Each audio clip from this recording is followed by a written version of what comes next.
Hi Stampers, I'm Meg from LovenStamps, and it's great to see you guys again on a Tuesday, which is kind of unusual. So usually we meet on Monday, Wednesday, Friday, but today we are just breaking the mold a little bit. So thank you guys for joining me on a Tuesday. So today's project is actually brought to you as a result of a request. So I got I put a note out or said something in a video and said, hey, let me know if there's a technique you'd like to learn. And Melanie suggested iris folding. So I have an iris folding card for you. And if you have never seen iris folding before, you're gonna love it. If you are an origami expert, maybe you've already done iris folding, but I have a template that I will share with you after the video, which is courtesy of the Origami Resource Center.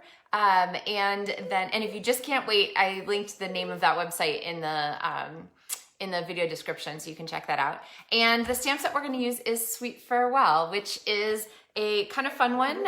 If you have people who you're sending on trips or for travel this summer, you want to wish them a good trip. And ask if you can fit in their luggage. And also kind of a fun graduation card idea. So the iris folding version I'm going to show you is perfect for graduation cards if you are looking for things to match school colors. So, and I have always had this little pet peeve about iris folding because it's so busy inside the shape. If you've never seen it, it's where you, okay, I'll just show you the card.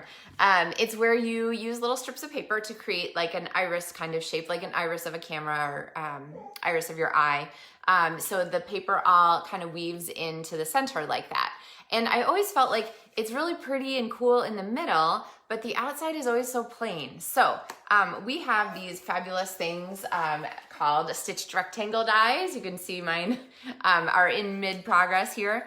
But the stitched rectangle dies have die cutting outside the die, so it gives you a window with an interesting element around it. So that's what we're gonna start with. And I am going to step over here and do my die cutting real quickly. I have a piece of Pacific Point cardstock that is cut, and I have, which rectangle I'm using? It's the 4th largest one, but you could see whichever one fits your paper project better. And the cardstock piece that I'm starting with is, let's see, it's an 1/8 of an inch smaller than 4 by 5 1/4. So I guess that makes it 3 7/8 by 5 1/8. So then when I bring this back here, I'm just gonna take off, I use a little piece of washi tape to hold my die on. And when I take it apart, I have the center part, which I can use for another project. And this outer part, which is going to be used for our iris folding. So give me 1 second, because of course this is like children, right? As soon as you get on the phone, they want something. So of course when I start talking, that is when our wonderful dog Pepper has to go outside. So, he has dog training tips on breaking that habit. Anyway, hi guys, Pam and Sue and Suzanne and Margaret and Trisha and Deborah and Margie and everybody. So, gosh, oh my gosh, we have a crew this morning. Okay, so I'm going to flip the camera down and get ready to get stamping here. So, and a hello to Ethan, to our one of our youngest viewers, so if he's watching. Okay, so I have here a template, and let me double check the place that the template's from, just so I can make sure I give them credit. It is from a website called Origami Resource Center, and it's an iris folding square template. So this is the easiest way to start with kind of any shape. It works really well for the rectangle that we're going to use. And I'm going to tell you that to start, I like to go ahead and stick down our template and our paper with washi tape. Now there's kind of a side, an upside and a downside when you die cut. You can get away with either one, but one of them is just a little bit prettier. It's usually the side that the die was laying on. So I'm gonna flip this down so that I have that pretty side up. And as I line this up here, I'm going to kind of center so that this triangle up here and this triangle down here are in the same place.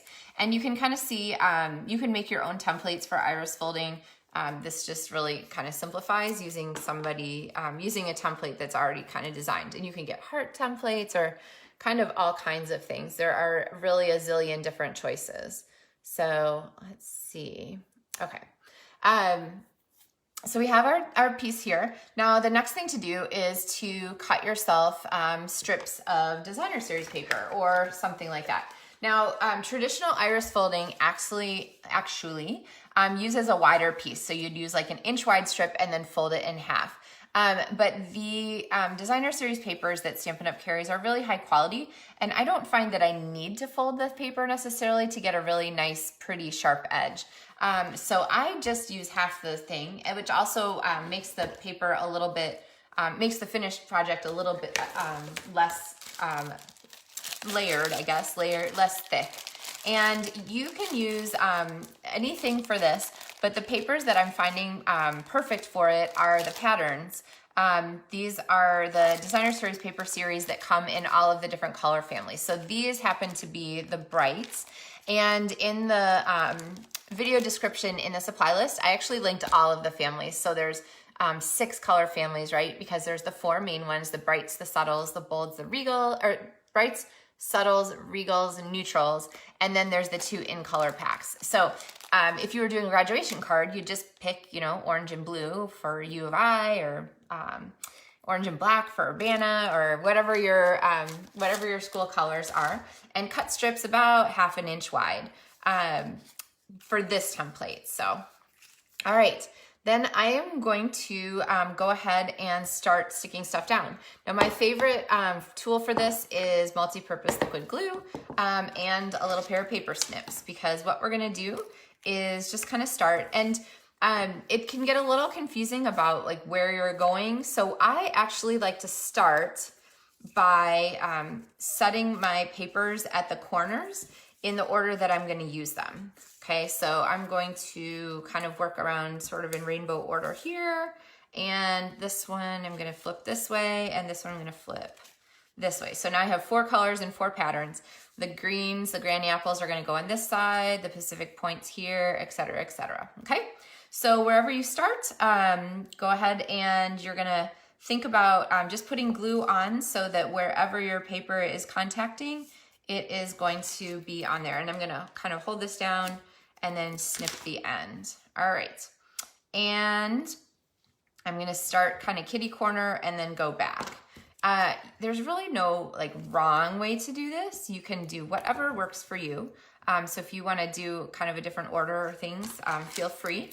There are some fun like different ways to create your tutorial or create your template for iris folding. I actually found like an article that was published in a like a computational math journal that was all about making templates and the formulas that are used to do that. So if you like geometry and formulas, you can calculate your own based on like the distances and the different layers and so forth. So, but my husband is the math helper in our house, so I'm gonna leave that to them. I guess I could get my kids and my husband who could all calculate all those things if I really wanted them. So maybe a fun summer project, right? Like summer learning. Okay, and then I'm going to come back up here and do our next layer there. Now you might notice that I'm not too worried about the paper going over the edge.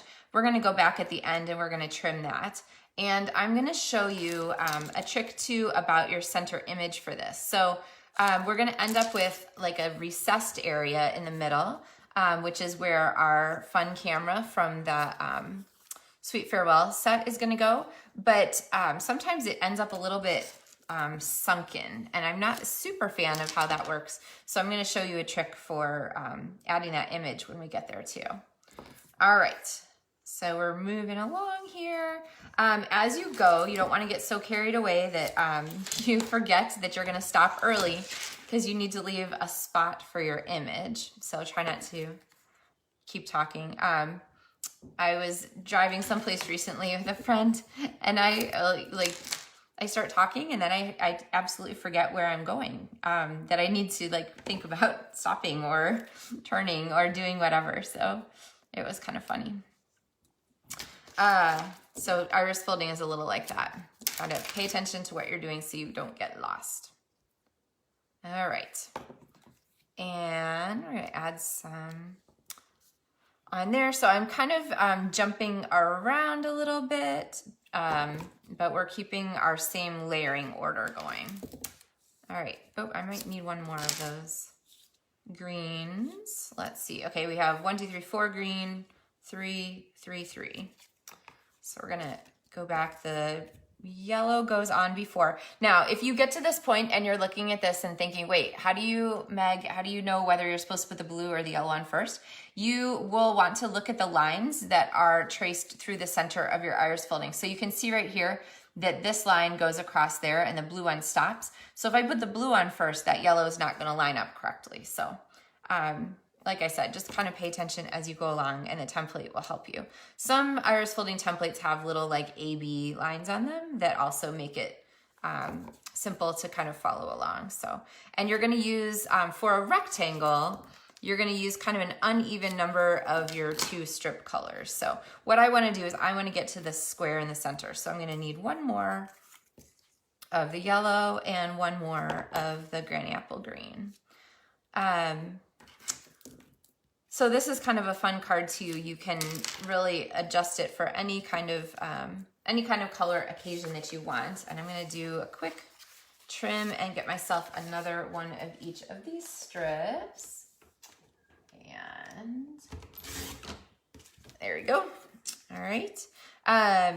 It's hard to guess sometimes how much paper you're going to use ahead of time, so you can save yourself some paper and just cut as you go. All right. I know this is fascinating here, right?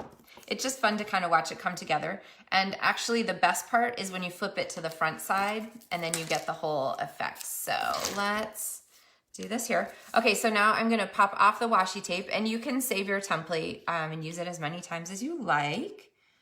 And when we flip this over, are you guys ready for the big reveal?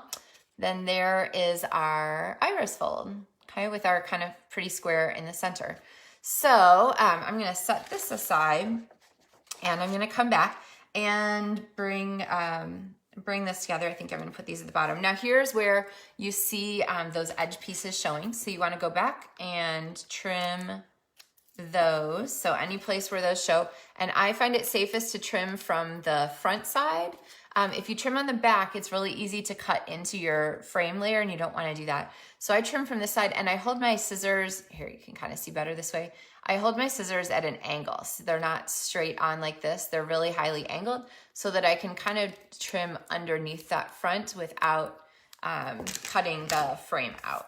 Okay, so we have that. And to complement it, we're going to add a Mango Melody card front. Okay, so we have like this. So these are kind of bright tropical kind of colors.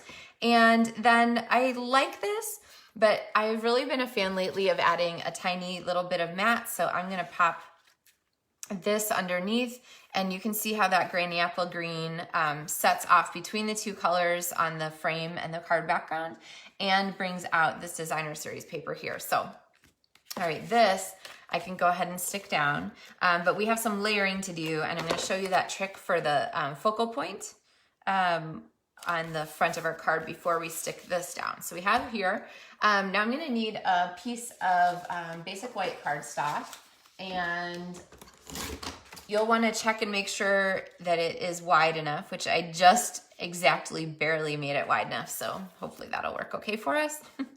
Let's see, I better line it up in here. Maybe I should just make it a little wider. Let's cut one more. That's probably too wide. Oh, nope, that works. Okay, sometimes it's just easier. Make your life easier and cut your cardstock a little bigger. Okay, and then from our farewell stamp set, I have the camera image. And I'm gonna grab my Pacific Point ink pad to match all the other pieces here. And I'm going to stamp my camera here in the center, okay? And then I want to, I feel like it's just a little bit stark. So there's just a really big contrast between all this busy stuff going on and then this plain white background. So I wanted to add something to kind of liven up our background. And so I looked at the stamp set, and sometimes there's like little backgroundy like splatters and stuff, but splatters don't really correspond to the style of the stamp set. So I decided to grab the Bon Voyage. So morning guys. Hey Shirley and Trish, I'm glad you like it, and Louise, and hi Jenny. So we're going to use this Bon Voyage to add to our background. So when I did this the first time on my sample, I used a little piece of Post-it note that I'd cut out and put this across here to kind of protect our camera. And I'm going to tell you that in the long run for our finished project, it's not going to matter at all. But if you wanted to just do it this way, I'll show you the how-to. So that little Post-it note goes across there, and then I'm going to start adding the little Bon Voyage words. And I'm going to try and stamp them so that I get most of the image to show. I'm going to kind of check that on there. Yeah. So that the idea of that greeting still shows up in the background. And then when I take my Post-it note off, my little mask off, then the camera is nice and clean in there. Okay. So that is pretty cool. So let's go ahead and put some dimensionals on the back because we want that depth. The iris folding itself creates some really cool, I don't know, maybe we should call it iris strips or something. We didn't really fold, but it creates a lot of nice depth. And then adding the dimensionals on top also kind of accentuate that. So now I'm gonna get that centered there. All right. And you can see that I ended up with it a little bit off the edge there. So I could either reposition it or I could use my angled scissor trick and just angle my scissors underneath there. Be careful not to cut the frame when you do that. Okay. So that's great. And then we're going to take this and it's going to get layered on our card. But I don't know if it bothers you, but I see how the camera just looks a little bit like underwhelming in there. So I tried two things. The first one was to go ahead and use my water painter, and I am just using the color that is already on there. So I stamped it in classic ink, which means that that is water-based, and I can just use this little tiny bit of water in my water painter to pick that up. Okay, so I thought, oh, that's cute. It's getting better. But you know what? Let's do this. So I'm gonna grab another piece of the basic white and my Pacific Point ink pad again. And I am going to, coloring in a weird way. Color this again. And so I'm just smudging the lines of the image, which is kind of a fun way to do some sort of like quick and subtle coloring. And then take my scissors, my paper snips, and I'm gonna cut it right up on the line. So without a border, which I know if you guys watch my videos, you know I always cut with a white border around it, but I'm just gonna go right up on the stamp line. And with paper snips, remember you're not moving your scissors except to squeeze the blades together to do the cut. You're just turning your paper so that you get a lot more control over your image. So there is our sweet little camera, and I'm just gonna pop a Stampin' Dimensional on the back of him and pop this here on our card. Okay, so I don't know about you, but that makes me much happier just to have that extra element in the center that's dimensional. So, all right, then I'm gonna go ahead and use some seal here to pop my layers together. Now we need a greeting on the front of our card, and clearly we need a center element to our card, a page in the center, because when a stamp set has such a fantastic like joke or funny little saying, it clearly has to be stamped. So we're gonna add this to the inside. But for the front, I have a strip of cardstock here, and I'm gonna add this Bon Voyage. But if I do it in yellow, I feel like it's just not very, well, actually, let's just go ahead and do it in yellow. Sometimes I feel like the yellow's not very strong. Let's see how it looks. Whoops, it looks totally crooked is how it looks. All right. There we go. Yeah, still crooked. That's the nice thing about cutting your strips bigger than you expect to need. Ha ha. And then I'm gonna cut a banner tail. So when you have extra strip available, you can cut it as many times as you like. So, all right, and then this is gonna go down here at the bottom. Oh, I kind of like that. I don't know. What do we think? Should we stamp it once in Pacific Point and decide what we like better? Especially when you're talking about such a tiny piece of cardstock, it's not like you're gonna miss it. I think we're sticking with the yellow. I'm good with it. All right, so I'm gonna pop a Stampin' Dimensional or two on the back of this. And then I felt like we needed some kind of embellishment for the front. And so I reached for my Artistry Blooms sequins. And I could put this down here, but I don't want to cover up my stitch line. So I'm actually going to pop it up right here and have my flag kind of highlighted there by the edge of our card and grab some sequins. So Artistry Bloom sequins, always a pretty one. They come, I think, 5 different color sheets to a package. This is a couple put together.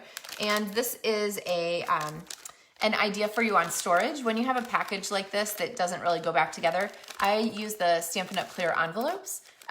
They're really inexpensive and they make great extra little storage cellos, whether you seal them or not. So I'm gonna grab some of these sequins. Remember to make sure you pick up the little adhesive dots that are underneath here. You don't want to separate the sequin from the adhesive dots. So I'm going to pop a couple on here. And for our placement, I'm going to keep them all kind of down here. Let's see, near the bottom of our card, just to kind of keep our focal point less confusing. I always like to do odd numbers. So I went above 3, so then I need 5. But then we have this sort of focal point here that is just real close to our iris fold, because clearly, I mean, we've created a really strong one right there in the middle. So we're gonna keep those elements kind of together. And then we need our inside of our card. So I'm gonna repeat a couple of elements. So usually I like to kind of continue an idea in the center of our card. So I'm gonna stamp the suitcase, which is Darling. And then I'm gonna use my water painter again. Make sure I have a good amount of water at the end. You can press and hold on the little press here buttons, and that works great to get your water flowing. You can use I usually just use my fingertips to wipe off any extra. Now the thing about watercoloring like this with water, just with the ink on your basic white cardstock, or if you have Whisper White cardstock still, is you don't get to move the color once you have got it on there. So if you want to like have the color sort of mush around this area, make sure you do all of that as you go, because the basic whites and the Whisper Whites don't like to let the ink go again once it's dried. So we're gonna leave that there. So don't keep like working it. It's definitely like oh, that's exactly what I wanted. We're done. kind of idea. Let's see. Oh, Jenny voted for green on the greeting. Actually, that would have been a good idea. All right, and then we're gonna add our stamp, Will I Fit in Your Luggage? And then because there's so many fun images, I have one more that I'm gonna add to this. So let's get this glued down here. And then this is gonna go in the center of our card. And then on the back of it, we have our little paper airplane one, which I thought was really sweet. So I'm just gonna add this on the back. And if you don't already, think about, adding some initials to your cards. So this is 2021. So sometimes I like to put mine, my initials and my year on the back of a card, just to sign it. I mean, Hallmark does, right? Why shouldn't we? There actually is also a stamp set. I used it kind of recently, but it lets you sell your cards with the Stampin' Up! Copyright images, so it fulfills the angel policy. And I'm just gonna try and grab it here. Here it is. So the images that you get from Stampin' Up! Are copyrighted by Stampin' Up! But if you'd like to sell your cards, it's no problem. They just want you to put one of these little special copyright images on the back of your cards. And so the Handmade for You stamp set, it's on page 119 in the new book, is got those perfect little greetings, and it's got some fun things on it. Crafter's gonna craft, Craft Queen, Handmade for You, so forth. Made it handmade, I like the hashtag handmade. So those are kind of a neat way to go. All right, I think let's see, anything else that I was going to add to this card? I always get to the end and I think, oh wait, I forgot to add that embellishment or whatever. But I think that kind of gets it together for you. So remember, if you don't want to layer actual pieces on top, you can use masking to create that look. And the iris fold template, I will grab a link here and leave it in the comments for you so that you can download this from that website. So again, lots of different shapes available and lots of fun ideas. So all right, and if you've tried iris folding before, I hope that you'll kind of pop it up again. If you haven't tried it, then give it a shot, because it is kind of a fun way to just create a neat focal point. So you could do anything in the center. You could do flowers, you could do whatever you want. You could also iris layer all the way into the center and then put something actually on top of your iris folding. That's a really popular way to use it too. So you get lots of good possibilities. But when you have like a funny like two-step joke kind of stamp, it's kind of a neat way to highlight on the front and then leave yourself some space to add that information on the inside. So, because who wouldn't want to go in the luggage, right? All right, so thank you guys for joining me for a Maker Morning with Meg Tuesday, and we'll be back tomorrow and Friday for 2 more project tutorials, and I will look forward to sharing those with you then. So let me know if you have questions. As always, let me know if you have suggestions for things that you would like to see. This one was suggested by Melanie, so thank you, Melanie, for coming up with a fun thing for us to do together. So look forward to seeing you guys again, and thank you for watching. Happy stamping. Have a great day.